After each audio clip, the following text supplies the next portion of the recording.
Hi folks, and welcome back to Secret Cinema. Today I'm going to take you on an amazing journey into the little-known history of tardigrades in Soviet cinema.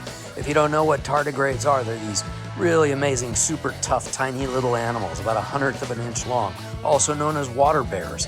They can survive extremes of temperature from 300 degrees Fahrenheit to minus 400 degrees, as well as extremes of pressure, radiation, dehydration, starvation, and air deprivation. They can even survive the vacuum of outer space. And they've played an important, although little-known role in the history of Soviet cinema. I've got a lot of cool pictures to share with you, so grab some popcorn and let's launch right into the secret history of tardigrades in early Soviet cinema. Okay, this is the one known photograph of the director of what is considered to be the greatest tardigrade film in all of Soviet cinema, entitled simply Tardigrade, or Tardigrade. Every time I see this photograph, I can't help but thinking there's a certain irony about the fact that you cannot see even one eye of this man's face. It'll make sense once you see enough pictures of the tardigrade. You'll understand what I'm saying. His name was Vodyanov Medved. Okay, now this is the villain in Tardigrade, who captures the hero and keeps him in this observation chamber. He had like a split personality or something.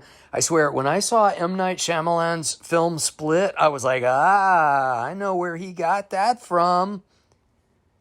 Okay, and this one, Russia had its own guy who was kind of like Edward Muybridge, who did all those motion studies. Well, this guy, his name was Grabitel Krebet, and he did a bunch of motion studies over there, and this is one of the stills from those studies. Now, this is the love interest in Tardigrade, and this one was taken at the end of a long day of shooting before the climactic final scene in which a flood sweeps the hero away from his beloved mate.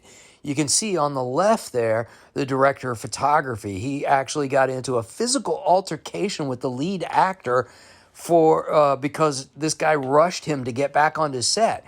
Conditions for tardigrade talent back then were atrocious. No protections, as you can imagine. Now, this was a scene from a lost historical docudrama about the tardigrade's role in the building of the Trans-Siberian Railroad. Okay, and this is a still from the sci-fi film Tardigrade to the Moon, a secret collaboration between the Lumiere brothers and Soviet leadership. Now, this is after they had supposedly retired from filmmaking in 1905. In fact, some research suggests the secrecy required for these two Frenchmen to make the film with the Russians may have been the reason they claimed to have retired in the first place. The 18-minute film was supposed to inspire the masses to believe the state was powerful enough to even reach a manned or tardigraded mission to the moon. And it would be another 50 some odd years before the beginning of the Russian space program.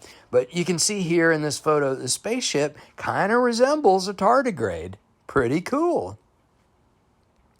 Now, when they get to the moon, there's already tardigrades there, and it's actually true that tardigrades can survive the vacuum of space. And this is another still from Tardigrade to the Moon. Okay, this one, typical Lumiere brothers from Tardigrade to the Moon. Oh, now, great. This is the day the tardigrades left our village, 1914. Fantastic movie, so good. Now, this is an extra from the day the tardigrades left our village.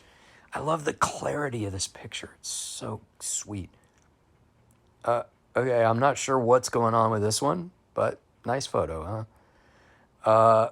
Okay, Water Bears of Russia, 1910, I believe. Also a fantastic film. Now, these are some little miniatures that were used for the Lumiere brothers film, Tardigrade to the Moon. Okay, so this is actually a prank Sergei Eisenstein's crew pulled on him on the set of Battleship Potemkin. Eisenstein was notoriously tardigradophobic, so they got his friend Grigory Alexandrov, who played Ippolit Giliarovsky in the film, to dress up as a tardigrade for the final day of shooting. Scared Eisenstein so badly he didn't speak to Grisha for a month afterward, but it was just a blip in their otherwise very fruitful relationship, shall we say. Now, the Soviets were actually pretty good about crewing their films with tardigrades. This tard is probably a grip or electric. Okay, and this one is the wife of one of the tardigrade actors in Tikadkodka. Quite lovely, actually. And this is in between takes on Water Bears of Russia. And, this is right before shooting the devastating final scene in Water Bears of Russia. And this is another still from Water Bears of Russia. These are gawkers watching filming during the winter freeze scene in Water Bears of Russia. Okay. Now, this is an outtake from the film Earth, dated 1930.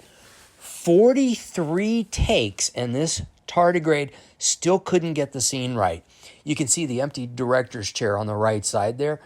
Fed up, furious, and absolutely fuming, director Alexander Dovchenko left the location, went hunting, bagged a dove, and then came back to finish the scene.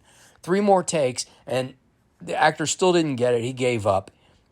Dovchenko quipped, "Well, at least I shot something worthwhile today."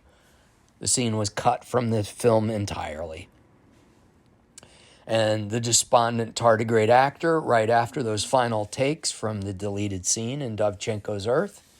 The next day, the actor, whose name I don't have in front of me, but anyway, he tried to commit suicide by throwing himself into a 300-degree geyser, but finds to his disappointment that he could easily survive such heat extremes. This is another wonderful still from the deleted scene in Dovchenko's Earth. It's a tardigrade actor signing autographs in between takes on Water Bears of Russia. And this is tardigrades chilling out between takes on Water Bears of Russia. Perspective, 1924. It's about this beautiful human to tardigrade friendship. And the collective, of course. This is a stunt double on Water Bears of Russia. And this is a stand-in for Water Bears of Russia. Stand-ins, in case you don't know, they do just that. They stand in for lighting and camera prep. And then when that's all set up, then the actual actor will take the stand-in's place and they shoot the scene. But it just saves the actor the headaches of all that crew business so they can concentrate on their craft. And speaking of craft, this tent scene from Water Bears of Russia is outstanding. Next time you watch the movie, really pay attention to the scene. There's so many great moments in there. Also, there's a huge continuity error, and if you catch it, just write "got it" in the comments below. Now, I'm going to leave you with a few more incredible stills from these and other Soviet tardigrade films shown without comment, followed by some amazing poster art from this fantastic little-known corner of Soviet cinematic history. I hope you like this video. If so, please like and subscribe, and don't forget to hit the bell so you get notifications when I release a new video. Thanks, and remember, cinema is the greatest thing you can do with a tub of buttered popcorn, so live a little and watch a movie today.